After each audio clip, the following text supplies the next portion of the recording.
ಸರ್ಕಾರಕ್ಕೆ ಈಗ ಇಕ್ಕಟ್ಟಿನ ಪರಿಸ್ಥಿತಿ. ಯಾಕೆಂದ್ರೆ ಗಣೇಶೋತ್ಸವ ವಿಚಾರಕ್ಕೆ ಸಂಬಂಧಪಟ್ಟಂತೆ ಸಾಕಷ್ಟು ಚರ್ಚೆ ನಡೀತಾ ಇದೆ. ಇಲ್ಲಿ ಪ್ರಮುಖವಾಗಿ ಹಿಂದೂಪರ ಸಂಘಟನೆಯವರು, ಬಿಜೆಪಿ ಅವರೇ ಸಾಕಷ್ಟು ಜನ ಗಣೇಶೋತ್ಸವಕ್ಕೆ ಅನುಮತಿಯನ್ನ ನೀಡಲೇಬೇಕು ಅಂತ ಆಗ್ರಹಿಸ್ತಾನೆ ಇದ್ದಾರೆ.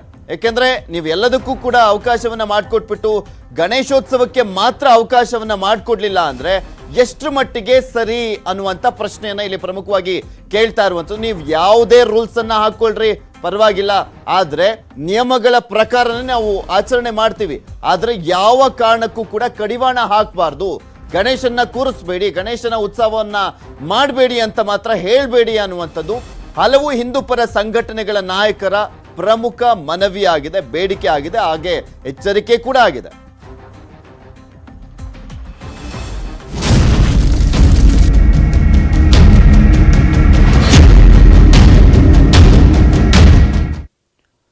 ಮೈಸೂರಿನಲ್ಲಿ ಗ್ಯಾಂಗ್ ರೇಪ್ ಪ್ರಕರಣಕ್ಕೆ ಸಂಬಂಧಪಟ್ಟಂತೆ ಆರೋಪಿಗಳಿಗೆ ಮಂಪರು ಪರೀಕ್ಷೆಯನ್ನ ಮಾಡುವಂತ ಸಾಧ್ಯತೆ ಇದೆ ಅಂತ ಹೇಳಲಾಗ್ತಾ ಇದೆ.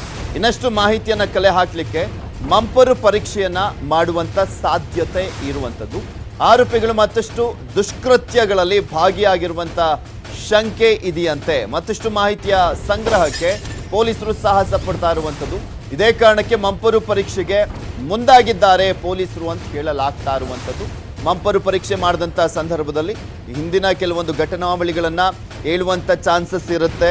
ಸೊ ಆ ಮಾಹಿತಿಯನ್ನೆಲ್ಲವನ್ನೂ ಕೂಡ ಕಲೆಕ್ಟ್ ಮಾಡುವಂಥ ನಿಟ್ಟಿನಲ್ಲಿ ಪೊಲೀಸರು ಮಂಪರು ಪರೀಕ್ಷೆಯನ್ನ ಮಾಡಿಸ್ಲಿಕ್ಕೆ ಮುಂದಾಗಿದ್ದಾರೆ ಅನ್ನುವಂಥ ಮಾಹಿತಿ ಇದೆ. ಬಟ್ ನೋಡ್ಬೇಕು ಏನ್ ಮಾಡ್ತಾರೆ. ಪ್ರಮುಖವಾಗಿ ಗ್ಯಾಂಗ್ ರೇಪ್ ಪ್ರಕರಣಕ್ಕೆ ಸಂಬಂಧಪಟ್ಟಂತೆ ಈಗ ಆಲ್ರೆಡಿ 5 ಬಂಧಿಸಲಾಗಿದೆ.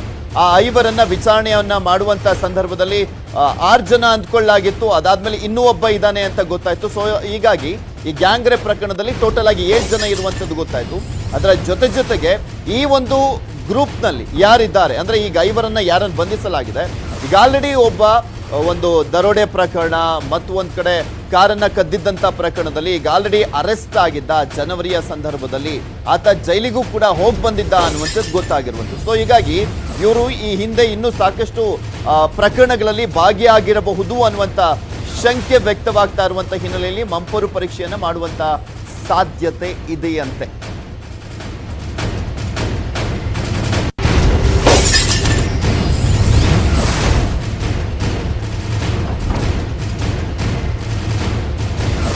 ಇನ್ನು ಈ ಕುರಿತಂತೆ ಹೆಚ್ಚಿನ ಡೀಟೇಲ್ಸ್ ಅನ್ನು ನೀಡ್ತಾರೆ ನಮ್ಮ ಪ್ರತಿನಿಧಿ ಸುನಿಲ್. ದೂರವಾಣಿ ಸಂಪರ್ಕದಲ್ಲಿ ಜಾಯ್ನ್ ಆಗ್ತಾ ಇದ್ದಾರೆ. ಸುನಿಲ್, ಮೈಸೂರಿನಲ್ಲಿ ನಡೆದಿದ್ದಂತ ಗ್ಯಾಂಗ್ ರೇಪ್ ಪ್ರಕರಣಕ್ಕೆ ಸಂಬಂಧಪಟ್ಟಂತೆ ಆ ಆರೋಪಿಗಳಿಗೆ ಮಂಪರು ಪರೀಕ್ಷೆ ಮಾಡುವಂತ ಸಾಧ್ಯತೆ ಇದೆ ಅಂತ ಹೇಳಲಾಗ್ತಾ ಇದೆ.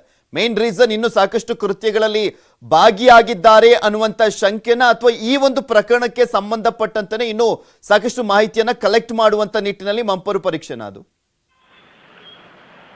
ಪೃಥ್ವಿ, ಈಗಾಗಲೇ ಏನು ಅತ್ಯಾಚಾರ ಆರೋಪದಲ್ಲಿ ಬಂಧಿತರಾಗಿರ್ತಕ್ಕಂತಹ 5 ಜನ ಆರೋಪಿಗಳೇನಿದ್ದಾರೆ ಇವರಿಗೆ ಈಗ ಮಂಪರು ಪರೀಕ್ಷೆ ಮಾಡ್ಬೇಕು ಅಂತಕ್ಕಂಥದ್ದು ಪೊಲೀಸರ ಮೂಲದಿಂದ ಪತ್ತೆಯಾಗಿರ್ತಕ್ಕಂಥದ್ದು. ಅಂದ್ರೆ ಪೊಲೀಸರು ಈಗ ಅವರಿಗೆ ಮಂಪರು ಪರೀಕ್ಷೆ ಮಾಡುವಂತಹ ಸಾಧ್ಯತೆಗಳು ಕಂಡು ಬರ್ತಾ ಇದೆ. ಯಾಕೆಂದ್ರೆ ಏನು ಈ ಅತ್ಯಾಚಾರದ ಕೇಸ್ ಅಲ್ಲದೆ ಇವರು ಈ ಹಿಂದೆ ಕೂಡ ಸಾಕಷ್ಟು ಬಾರಿ ರೋಡ್ ರಾಬರಿ ಮಾಡಿರುವಂತದ್ದು, ಜೊತೆಗೆ ಒಂದಷ್ಟು ಮಹಿಳೆಯರನ್ನ ಸುಲಿಗೆ ಮಾಡಿರುವಂತದ್ದು, ಅವರಿಂದ ಚಿನ್ನಾಭರಣಗಳನ್ನ ತೆಗೆದುಕೊಂಡಿರ್ತಕ್ಕಂಥದ್ದು, ಈ ರೀತಿಯಾದಂತಹ ಇನ್ನು ಅನೇಕ ಕೃತ್ಯಗಳಲ್ಲಿ ಇವರು ಭಾಗಿಯಾಗಿರುವಂತದ್ದು. ಹೀಗಾಗಿ ಒಂದಷ್ಟು ಮಾಹಿತಿಯನ್ನ ಈಗಾಗಲೇ ಪೊಲೀಸರು ಕಲೆ ಹಾಕಿದ್ದಾರೆ. ಆದ್ರೆ ಇನ್ನು ಉಳಿದಂತ ಪ್ರಕರಣಗಳೇನಿದ್ದಾವೆ ಇದ್ರ ಬಗ್ಗೆ ಇನ್ನೊಂದಷ್ಟು ಮಾಹಿತಿಯನ್ನ ಪೊಲೀಸರು ಕಲೆ ಹಾಕುವಂತ ನಿಟ್ಟಿನಲ್ಲಿ ತನಿಖೆಯನ್ನ ನಡೆಸ್ತಾ ಇದ್ದಾರೆ. ಆದ್ರೆ ಆರೋಪಿಗಳು ಪೊಲೀಸರ ಒಂದು ತನಿಖೆಯ ಸಂದರ್ಭದಲ್ಲಿ ಪೊಲೀಸರ ದಿಕ್ಕು ತಪ್ಪಿಸುವಂತ ಕೆಲಸವನ್ನು ಕೂಡ ಮಾಡ್ತಾ ಇರ್ತಕ್ಕಂಥದ್ದು. ಒಂದಷ್ಟು ನಿಜ ಹೇಳಿದ್ರೆ ಒಂದಷ್ಟು ಸುಳ್ಳುಗಳನ್ನ ಹೇಳುವಂತ ಕೆಲಸವನ್ನ ಕೂಡ ಆರೋಪಿಗಳು ಮಾಡ್ತಾ ಇದ್ದಾರೆ.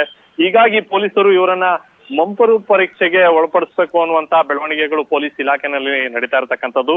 ಹಿರಿಯ ಅಧಿಕಾರಿಗಳ ಅನುಮತಿ ಸಿಕ್ಕಿದ್ರೆ ಅವರಿಗೆ ಮಂಪರು ಪರೀಕ್ಷೆಯನ್ನ ಮಾಡುವಂತ ಸಾಧ್ಯತೆ ಹೆಚ್ಚಾಗಿದೆ.